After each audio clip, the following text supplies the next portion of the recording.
Saudi Arabia, Kuwait, జోర్దాన్లలో దుమ్ము తుఫాను బీభత్సం సృష్టించింది. 2000 మీటర్ల ఎత్తు వరకు దుమ్ము ఎగిరి గంటకు 100 కిలోమీటర్ల వేగంతో దుమ్ము గాలి వీస్తున్నాయి.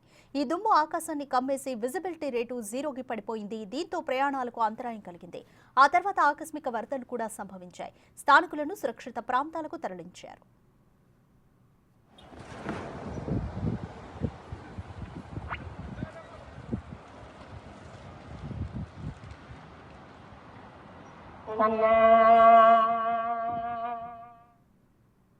మూడు దేశాల అధికారులు రెడ్ అలర్ట్ జారీ చేశారు. రాబోయే రోజుల్లో ఈ దుమ్ము తుఫాను మరింత తీవ్రంగా ఉంటుందని అధికారులు హెచ్చరించారు.